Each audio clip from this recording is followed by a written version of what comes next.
اعوذ باللہ من الشیطان الرجیم بسم اللہ الرحمن الرحیم یا ایہا الناس اعبدوا ربکم الذی خلقکم والذین من قبلکم لعلکم تتقون یا ایہا الناس اعبدوا ربکم الذی خلقکم، اے لوگو عبادت کرو ربکم اپنے رب کی، الذی جس نے خلقکم تمہیں پیدا کیا، والذین من قبلکم اور ان لوگوں کو کہ جو تم سے پہلے تھے، لعلکم تتقون یہ امید کرتے ہوئے کہ تم پرہیزگار ہو جاؤ۔ اس سورہ کی ابتدا میں اللہ تعالیٰ نے ایمان والوں کا ذکر کیا، متقین کا ذکر کیا، اس کے بعد اللہ تعالیٰ نے منافقین کا، کفار کا ذکر کیا، اس کے بعد اللہ تعالیٰ تقسیل ہدایت اور تقسیل تقوی کا طریقہ بیان فرما رہے ہیں۔ اللہ تعالیٰ فرماتے ہیں یا ایھا الناس اعبدوا، اے لوگو عبادت کرو ربکم اپنے رب کی، الذی خلقکم جس نے تمہیں پیدا کیا، والذین من قبلکم اور تم سے پہلوں کو پیدا کیا۔ یا ایھا الناس، جب بھی قرآن پاک میں یا ایھا الناس سے خطاب کیا جاتا ہے تو اکثر اوقات اس سے مراد اہل مکہ ہوتے ہیں، اور قرآن پاک میں جب بھی یا ایھا الذین آمنوا سے خطاب کیا جاتا ہے تو اس سے مراد اہل مدینہ ہوتے ہیں، لیکن یہاں پر یا ایھا الناس یہ عام ہے اور اس سے مراد تمام لوگ ہیں۔ اللہ تعالیٰ فرماتے ہیں کہ اے لوگو اپنے رب کی عبادت کرو جس نے تمہیں پیدا کیا اور تم سے پہلو کو پیدا کیا، لعلکم تتقون یہ امید کرتے ہوئے کہ تمہیں تقوی حاصل ہو جائے، یہ امید کرتے ہوئے کہ تمہیں پرہیزگاری مل جائے۔ تو یہاں پر ایک مسئلہ سماعت فرما لیں کہ اس آیت سے معلوم ہوتا ہے کہ عبادت کا فائدہ صرف عابد ہی کو حاصل ہوتا ہے، معبود کو عابد کی عبادت کا کوئی فائدہ نہیں ہوتا، یعنی معبود عابد کی عبادت کا محتاج نہیں ہے، یعنی اللہ تعالیٰ کسی عابد کی عبادت کا، کسی مسلمان کی عبادت کا محتاج نہیں ہے۔ الذی جعل لکم الارض فراشا والسماء بناء وانزل من السماء ماء فاخرج به من الثمرات رزقا لکم۔ الذی جعل لکم الارض فراشا، وہی ہے کہ جس نے تمہارے لیے بنایا زمین کو بچھونا، والسماء بناء اور آسمان کو تمہارے لیے چھت بنایا، وانزل من السماء ماء اور آسمان سے پانی اتارا، فاخرج به من الثمرات تو اس کے ذریعے کچھ پھل نکالے، رزقا لکم تمہارے کھانے کے لیے، فلا تجعلوا للہ اندادا وانتم تعلمون تو اللہ تعالیٰ کے لیے جان بوجھ کر برابر والے نہ ٹھہراؤ، شریک نہ ٹھہراؤ۔ اس سے پہلی آیت میں اللہ تعالیٰ نے بیان فرمایا ہے کہ انسان معدوم تھے، پھر اللہ تعالیٰ نے ان کی تخلیق کی، ان کو پیدا فرمایا، وہ وجود میں آئے، اور اس آیت میں اللہ تعالیٰ اسباب معیشت و آسائش اور اسباب آب و غذا کو بیان فرما رہے ہیں کہ اللہ تعالیٰ نے تمہارے لیے زمین کو بچھونا بنایا، یعنی تمہارے لیے زمین کو سکون کی جگہ بنایا،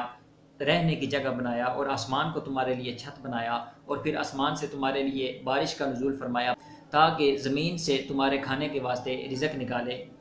اور پھر اللہ تعالیٰ نے ارشاد فرمایا فلا تجعلوا للہ اندادا وانتم تعلمون اور اللہ تعالیٰ کے لیے جان بوجھ کر اس کا کوئی شریک نہ ٹھہراؤ، برابر والا نہ ٹھہراؤ۔ وَإِن كُنتُمْ فِي رَيْبٍ مِّمَّا نَزَّلْنَا اور اگر تمہیں کوئی شک ہو اس میں جو ہم نے نازل کیا علی عبدنا اپنے خاص بندے پر، فَأْتُوا بِسُورَةٍ مِّن مِّثْلِهِ تو اس جیسی ایک صورت لے آؤ، وَادْعُوا شُهَدَاءَكُم مِّن دُونِ اللَّهِ إِن كُنتُمْ صَادِقِينَ اور اللہ کے سوا اپنے حمایتیوں کو بھی بلا لو اگر تم سچے ہو۔ اللہ تعالیٰ فرماتے ہیں کہ اگر تمہیں اس میں کوئی شک ہو جو ہم نے اپنے خاص بندے پر نازل فرمایا، یہاں پر خاص بندے سے مراد حضور خاتم النبیین صلی اللہ علیہ وسلم ہیں، یعنی اگر تمہیں قرآن پاک میں شک ہو جو ہم نے اپنے پیارے خاص بندے پر یعنی حضور خاتم النبیین صلی اللہ علیہ وسلم پر نازل فرمایا، فَأْتُوا بِسُورَةٍ مِّن مِّثْلِهِ تو اس جیسی ایک صورت لے آؤ، یعنی ایسی صورت لے آؤ جو فصاحت و بلاغت میں، حسن نظم میں اور غیب کی خبریں دینے میں قرآن پاک جیسی ہو۔ وَادْعُوا شُهَدَاءَكُم مِّن دُونِ اللَّهِ إِن كُنتُمْ صَادِقِينَ اور اللہ کے سوا اپنے حمایتیوں کو بھی بلا لو اگر تم سچے ہو، یعنی اگر تم یہ سمجھتے ہو کہ تم جن کی عبادت کرتے ہو، جن کی پوجا کرتے ہو، جن بتوں کو تم نے اپنا معبود بنایا ہوا ہے، اگر تم سچے ہو، وہ بھی سچے ہیں تو ان کو بھی اپنی مدد کے لیے بلا لو اور قرآن پاک کی ایک صورت جیسی صورت لے آؤ۔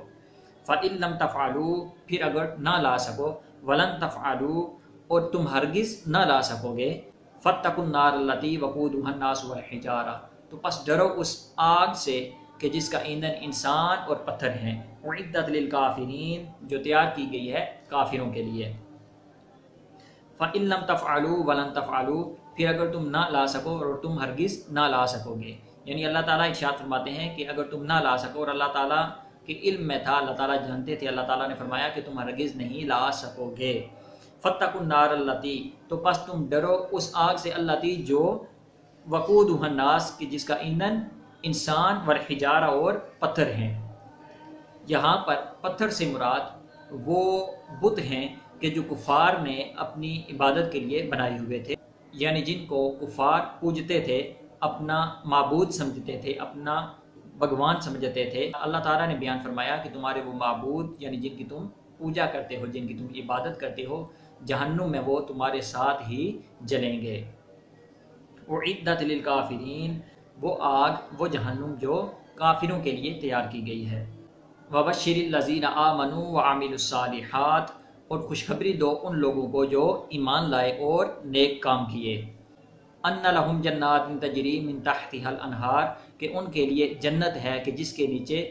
نہریں جاری ہیں۔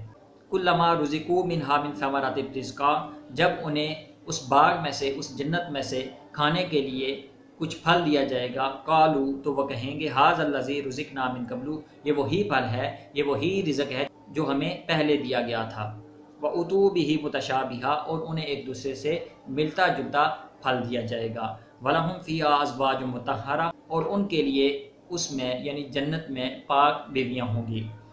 وَهُمْ فِيهَا خَالِدُونَ، اور وہ ہمیشہ اس میں رہیں گے۔ اللہ تعالیٰ نے ارشاد فرمایا، وَبَشِّرِ الَّذِينَ آمَنُوا وَعَمِلُوا الصَّالِحَاتِ، خوشخبری دو ان لوگوں کو جو ایمان لائے اور نیک اعمال کیے۔ صالحات سے مراد وہ کام ہیں جو اچھے ہوں، چاہے وہ فرائض ہوں یا نوافل ہوں، سب صالحات میں داخل ہیں۔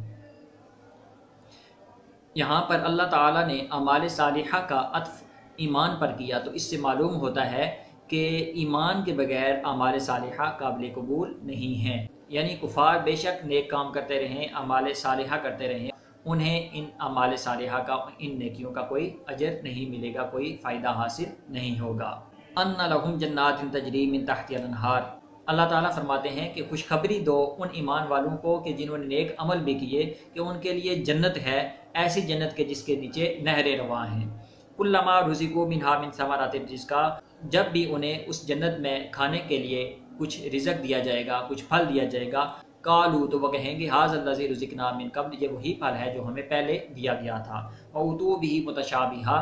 اور انہیں ایک دوسرے سے ملتا جلتا پھل دیا جائے گا، یعنی جو جنت کا پھل ہوگا ان کی شکل و صورت ایک دوسرے سے ملتی جلتی ہوگی۔ جنت کے تمام پھل ایک دوسرے سے ملتے جلتے ہوں گے، لیکن ان کے ذائقے مختلف ہوں گے۔ جب اہل جنت کو کوئی پھل دیا جائے گا تو وہ کہیں گے، یہ تو وہی پھل ہے جو ہمیں پہلے دیا گیا تھا، لیکن در حقیقت وہ پہلے والا پھل نہیں ہوگا بلکہ اور ہوگا۔ جب اہل جنت اس پھل کو کھائیں گے اور انہیں اس کا ذائقہ مختلف محسوس ہوگا تو ان کے لیے اور ہی زیادہ پرلطف ہوگا۔ وَلَهُمْ فِيهَا أَزْوَاجٌ مُطَهَّرَةٌ، وَلَهُمْ، اور ان کے لیے، فِيهَا اس میں یعنی جنت میں، أَزْوَاجٌ مُطَهَّرَةٌ پاک بیویاں ہوں گی، یعنی اہل جنت کے لیے جنت میں پاک بیویاں ہوں گی، چاہے وہ بیویاں وہی عورتیں ہوں جو مسلمانوں کی دنیا میں بیویاں تھیں یا حوریں ہوں، وہ سب ان عوارض سے پاک ہوں گی کہ جو عوارض دنیا میں عورتوں کو لاحق ہوتے ہیں۔ وَهُمْ فِيهَا خَالِدُونَ، اور وہ ہمیشہ اس میں رہیں گے۔ اس سے معلوم ہوا کہ اہل جنت کو جنت میں نہ ہی کبھی موت آئے گی اور نہ ہی وہ جنت سے نکالے جائیں گے۔ وَمَا تَوْفِیقِی إِلَّا بِاللَّهِ الْعَلِيِّ الْعَظِیمِ۔